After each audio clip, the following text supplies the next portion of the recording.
अगर आप BCA, BTech, BSc MSc या MCA के स्टूडेंट्स हैं और आपके कॉलेज में जावा एज ए सब्जेक्ट पढ़ाया जाता है या आप किसी दूसरे कंप्यूटर इंस्टीट्यूट में जावा कोर्स कर रहे हैं तो फिर आपके लिए ये वीडियो बहुत ही इम्पोर्टेंट है, क्योंकि आज जावा कोर्स के इस सीरीज़ में हम लोग डिस्कस करेंगे the features of Java. But before starting, स्वागत है आप सभी का iTech यूनिवर्स में। यदि आप पहली बार हमारे चैनल में आए हैं तो चैनल को सब्सक्राइब करें और साथ में बेल आइकन के घंटे को भी दबा दें ताकि हमारे वीडियोस की जो नोटिफिकेशन है वो आपको मिलती रहे। So without wasting any time, let's get started. कभी कभी एग्ज़ाम या इंटरव्यू में आपको पूछ सकते हैं कि वाई यू शुड लर्न जावा, आपको जावा क्यों सीखनी चाहिए, आपने जावा क्यों चुना, और भी कई सारे प्रोग्रामिंग लैंग्वेज है, फिर जावा ही क्यों। इन सारे सवालों का एक ही आंसर है, the features of Java. So let's talk about one by one. First, simple. Java एक सिंपल लैंग्वेज है, but truly Java is not a simple language, it is very complicated. But इसे सिंपल इसलिए कहा गया है क्योंकि जावा की जो सिंटेक्स है वो सिमिलर C++ की जैसे है। अगर आपने C++ सीखा है पहले तो फिर आपके लिए बहुत ही आसान होगा जावा को समझना और उसे एग्जीक्यूट करना। So that's why it is called a simple and easy to learn. Java को और सिंपल बनाने के लिए पॉइंटर्स और ऑपरेटर ओवरलोडिंग जैसे कंसेप्ट को पूरी तरीके से हटा दिया गया, क्योंकि ये बहुत ही ज़्यादा कन्फ्यूजन पैदा करता था। पॉइंटर्स और ऑपरेटर ओवरलोडिंग की जो कॉन्सेप्ट है वो बहुत ही ज़्यादा कॉम्प्लिकेटेड है और इसे समझना एक प्रोग्रामर्स के लिए और एक स्टूडेंट्स के लिए बहुत ही दिक्कत होता था। इसीलिए इन्होंने जावा से पॉइंटर्स और ऑपरेटर ओवरलोडिंग की जो कॉन्सेप्ट है उसे हटा दिया गया और फिर बन गया Java simple programming language. So now let's move on to the next feature, object oriented। जावा एक ऑब्जेक्ट ओरिएंटेड प्रोग्रामिंग लैंग्वेज है, क्योंकि जावा पूरी तरीके से ऑब्जेक्ट के ऊपर बेस्ड है। ऑब्जेक्ट का मतलब होता है a real world entity that has some state and behaviour, यानी कि ऐसा ऑब्जेक्ट जिनका कोई अस्तित्व हो, जिनका कोई क्वालिटी हो, कुछ एक्शन हो, कुछ प्रॉपर्टीज हो। For an example, like a tiger. Tiger is an object. Tiger क्या है? हमारा ऑब्जेक्ट है। अब ये टाइगर कौन से कैटेगरी में आता है? एनिमल कैटेगरी में। तो ये एनिमल क्या हुआ? हमारा क्लास। ओके, सो ऑब्जेक्ट के आप कुछ स्टेट एंड बिहेवियर होते हैं, यानी कि आप टाइगर के भी कुछ स्टेट एंड बिहेवियर होते हैं कि वो क्या करता है क्या नहीं। ओके, यानी कि उसे कैसे आइडेंटिफाई करें। जैसे कि टाइगर का जो कलर्स है, हाइट है, एज है, वो हमारा क्या होगा? स्टेट। और टाइगर करता क्या है? जैसे कि स्लीपिंग यानी कि सोना, ईटिंग, रनिंग, ये क्या हुआ? हमारा टाइगर का बिहेवियर। तो सिंपल तरीके से अगर एग्ज़ाम या इंटरव्यू में पूछा कि व्हाट इज़ एन ऑब्जेक्ट, तो आपको लिखना क्या है या बोलना क्या है इंटरव्यू में? Object is a real world entity that has some state and behaviour. इसीलिए बिना क्लास एंड ऑब्जेक्ट के हम जावा प्रोग्राम नहीं बना सकते हैं जावा में, जिस तरीके से आप C और C++ में करते हैं। C और C++ में आप बिना क्लास एंड ऑब्जेक्ट के भी प्रोग्राम को रन करवा सकते हैं, बट जावा में आप बिल्कुल नहीं कर सकते, क्योंकि जावा पूरी तरीके से ऑब्जेक्ट के ऊपर बेस्ड है। Okay, got it. Object concept आया कहाँ से? उप्स से। जावा उप्स के कॉन्सेप्ट को फॉलो करता है और यही कारण है कि सॉफ्टवेयर डेवलपमेंट एंड मेंटेनेंस का काम बड़ी आसानी से किया जा सकता है, क्योंकि सॉफ्टवेयर के भीतर अलग अलग ऑब्जेक्ट्स बनाए जाते हैं, अलग अलग ऑब्जेक्ट्स की कम्बिनेशन होता है, जिसकी वजह से प्रोग्रामर्स उस चीज़ को बड़ी आसानी से मेंटेन कर पाते हैं और उसे डेवलप कर पाते हैं। फॉर एन एग्जांपल, ये एक एप्लीकेशन सॉफ्टवेयर है और इस एप्लीकेशन का नाम है अमेजन। तो अमेजन यहाँ पर क्या है? Class name. अब इस क्लास के अंदर है different types of objects. Objects कुछ भी हो सकता है, एक कस्टमर्स हो सकता है, प्रोडक्ट हो सकता है, कुछ भी, यू नो। लेट्स सपोज यहाँ पर साहिल नाम का कस्टमर है, यानी कि साहिल नाम का ऑब्जेक्ट है। अब इस कस्टमर का, अब इस ऑब्जेक्ट का कुछ स्टेट एंड बिहेवियर होता है, जैसे कि कस्टमर्स का customer ID, password, address, mobile number, email ID, ये है क्या, कस्टमर्स का स्टेट, एट्रीब्यूट्स, और लॉगिन करना, प्रोडक्ट ऑर्डर करना, रिसीव करना, रिटर्न करना, ये है बिहेवियर, एक्शन। तो यहाँ पर देखा जाए तो सॉफ्टवेयर पूरी तरीके से क्या है, ऑब्जेक्ट के ऊपर बेस्ड है, यानी कि ऑब्जेक्ट के स्टेट एंड बिहेवियर के हिसाब से यहाँ पर सॉफ्टवेयर काम करता है, राइट। और ये सारे फीचर्स और ये सारे क्वालिटी जावा के अंदर है। इसीलिए जावा क्या है, जावा एक ऑब्जेक्ट ओरिएंटेड प्रोग्रामिंग लैंग्वेज है।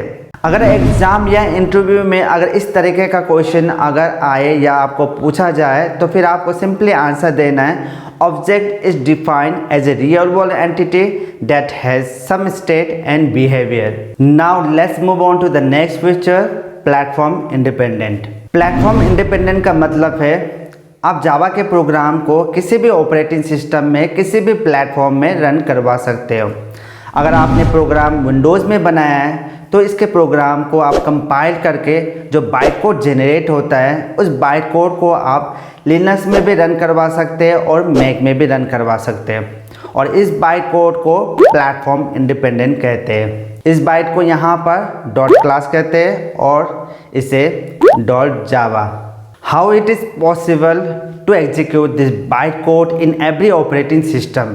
किसी एक ऑपरेटिंग सिस्टम में लिखे गए प्रोग्राम को आप दूसरे ऑपरेटिंग सिस्टम में एग्जीक्यूट कैसे कर सकते हैं, सोचने की बात है, राइट। ये पॉसिबल हुआ है सिर्फ जेबीएम के द्वारा ही, क्योंकि इस बाइट कोड को सिर्फ जेबीएम ही समझता है और जेबीएम हर ऑपरेटिंग सिस्टम में इंस्टॉल होता है, यानी कि हर ऑपरेटिंग सिस्टम का एक अपना जेबीएम होता है। जेबीएम क्या करता है, बाइट कोड को रीड करता है और मशीन कोड में कन्वर्ट कर देता है, यानी कि मशीन लैंग्वेज में कन्वर्ट कर देता है, दैट इज 0 and 1, और ऑपरेटिंग सिस्टम इस बाइट कोड को समझ जाता है और आउटपुट आपके स्क्रीन पर।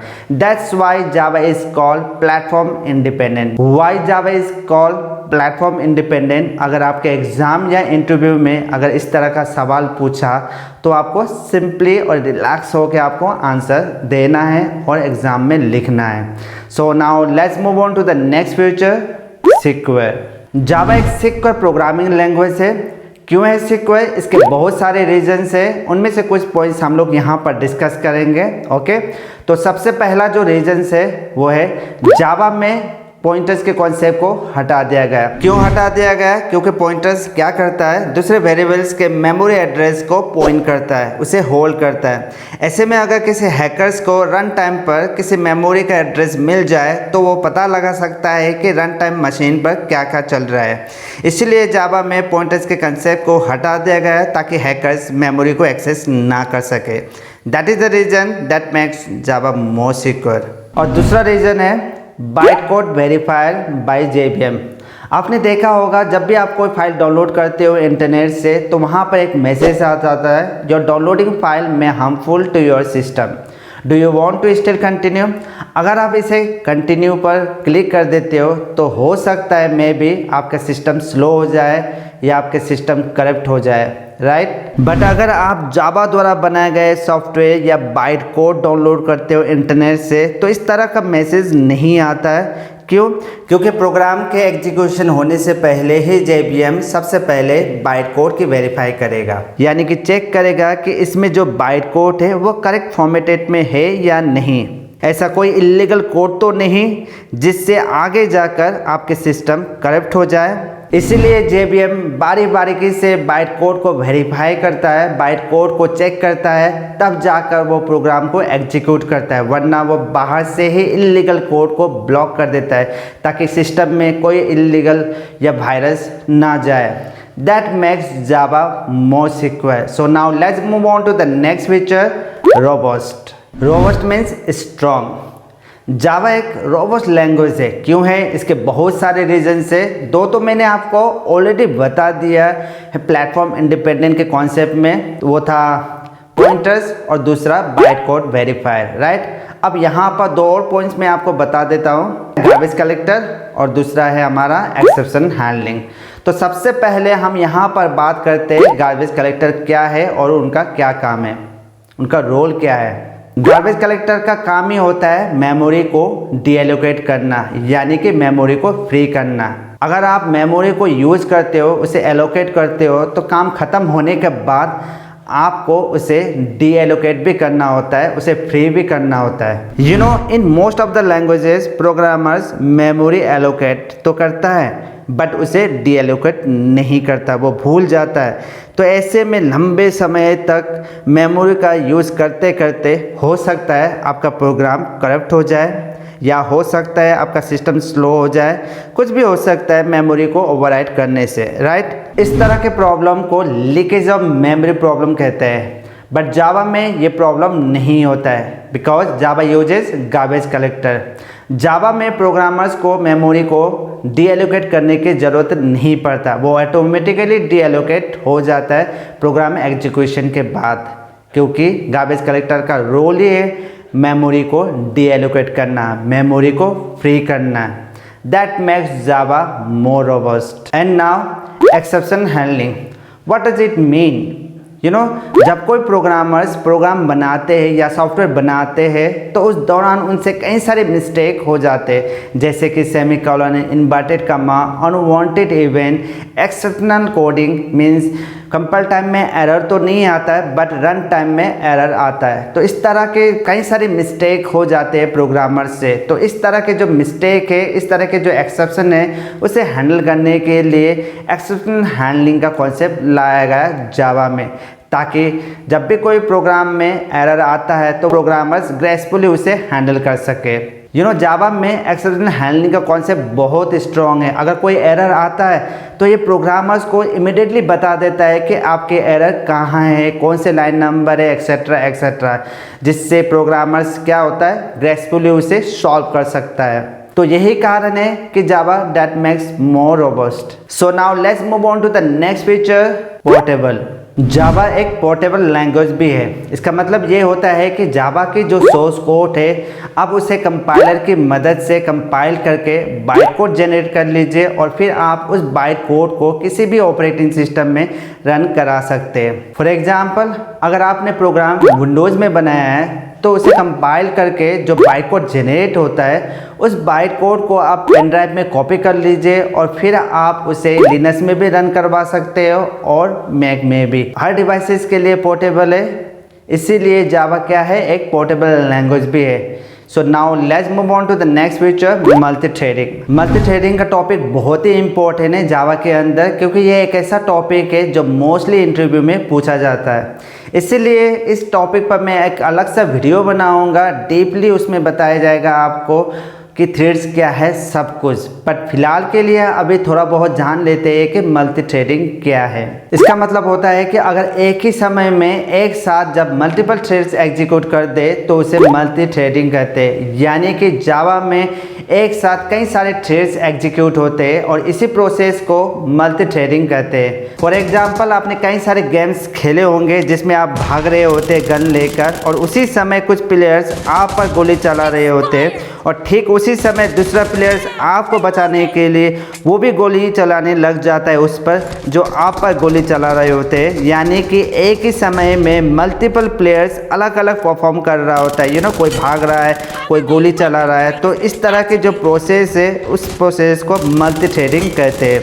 अगर इन टर्म्स ऑफ कंप्यूटर की बात करें, यू नो, तो विंडोज़ में आप एक ही समय में मल्टीपल टास्क करते हैं। जैसे कि एक तरफ आप फाइल डाउनलोड कर रहे होते हैं और दूसरी तरफ आप MS वर्ड में भी कुछ काम कर रहे होते हैं। ठीक उसी समय में आप गाने भी सुन रहे होते हैं। यानी कि एक ही वक्त पर आप मल्टीपल टास्क कर रहे हैं, तो ऐसे टास्क को मल्टीटास्किंग कहते हैं। और सेम वही चीज़ जब हम प्रोग्रामिंग लैंग्वेज में करते हैं तो उसे मल्टी थ्रेडिंग कहते हैं। The main advantage of multi threading is that इसमें आपको हर एक थ्रेड्स के लिए अलग अलग मेमोरी ऑक्यूपाई करने की जरूरत नहीं पड़ता है, ये कॉमन मेमोरी शेयर कर लेता है। So now let's move on to the next feature, architecture neutral. Java is an architecture neutral. तो सबसे पहले समझते हैं कि आर्किटेक्चर क्या है। आर्किटेक्चर का मतलब होता है सिस्टम कॉन्फ़िगरेशन, यानी कि computer configuration, like processor, memory, CPU etcetera. Java is called an architecture neutral because it does not depends on any system configuration, यानी कि आपका प्रोसेसर क्या है, कि आपके कितने GB मेमोरी है, आपका CPU कौन सी है, आपका कंप्यूटर में कौन सा ऑपरेटिंग सिस्टम इंस्टॉल है और कितनी बिट्स की है, इस तरह के आर्किटेक्चर पर जावा डिपेंड नहीं करता है because Java is a neutral. इसलिए जावा को किसी भी कंप्यूटर आर्किटेक्चर पर चलाया जा सकता है। नॉर्मली सी प्रोग्रामिंग लैंग्वेज में होता क्या है, जब आप इंटीजर डाटा टाइप लेते हैं तो ये डिपेंड करता है कि आपके कंप्यूटर में कितने बिट्स के ऑपरेटिंग सिस्टम है, उस हिसाब से इंटीजर मेमोरी ऑक्यूपाई करता है। ओके, लेट्स सपोज अगर आपके कंप्यूटर में विंडोज़ इंस्टॉल है, 32 बिट्स का ऑपरेटिंग सिस्टम इंस्टॉल है आपके कंप्यूटर में और उसमें आप सी प्रोग्रामिंग रन कराते हो, तो ये क्या होगा, इंटीजर 2 बाइट्स का मेमोरी ऑक्यूपाई करेगा। और अगर आपका विंडोज़ 64 बिट्स का है तो फिर ये 4 बाइट्स का मेमोरी ऑक्यूपाई करता है। बट जावा में ऐसा बिल्कुल नहीं होता है। अगर आपका विंडोज़ 32 बिट्स का हो या 64 बिट्स का हो, दोनों के लिए ये 4 बाइट्स का ही मेमोरी ऑक्यूपाई करता है। So now let's move on to the next feature, distributed. Java एक डिस्ट्रीब्यूटेड लैंग्वेज भी है क्योंकि आप जावा में डिस्ट्रीब्यूटेड एप्लीकेशन बना सकते हो। You can develop a distributed application in Java. Distributed application का मतलब होता है सेम एप्लीकेशन को आप अलग अलग सिस्टम से एक्सेस करना through the internet. For an example, आपने देखा होगा बैंकिंग के जितने भी सारे जो एप्लीकेशंस होते हैं वो सारे डिस्ट्रीब्यूटेड एप्लीकेशन है। आपने बैंक में देखा होगा बैंक के जो स्टाफ्स होते हैं वो अलग अलग सिस्टम में काम कर रहा होता है। सभी कोई डिपॉजिट कर रहा है, कोई विड्रॉ कर रहा है, कोई केवाईसी फॉर्म सबमिट कर रहा है वगैरह वगैरह, और सारे सिस्टम इंटरनेट से कनेक्ट होता है और सेम एप्लीकेशन यूज कर रहा होता है। तो इस तरह के जो एप्लीकेशन होते हैं उस एप्लीकेशन को डिस्ट्रीब्यूटेड एप्लीकेशन कहते हैं। RMI और EJB का उपयोग डिस्ट्रीब्यूटेड एप्लीकेशन बनाने के लिए किया जाता है। RMI का फुल फॉर्म होता है रिमोट मेथड इन्वोकेशन और EJB का फुल फॉर्म होता है इंटरप्राइज जावा बीन्स। डिस्ट्रीब्यूटेड एप्लीकेशन बना ही इसीलिए जाते हैं ताकि इसे सिर्फ इंटरनेट पर एक्सेस किया जा सके, और इंटरनेट पर एक्सेस करने के लिए जावा के पास एक स्पेशल लाइब्रेरी क्लासेस होते हैं जिससे TCP/IP प्रोटोकॉल के जरिए कम्युनिकेट हो पाते हैं और आप किसी भी सिस्टम से उस एप्लीकेशन के रिसोर्स को एक्सेस कर पाते हैं। तो ये था हमारा जावा का मेन फीचर्स। बस आज के लिए बस इतना ही। I will see you on the next video. Thank you so much for watching.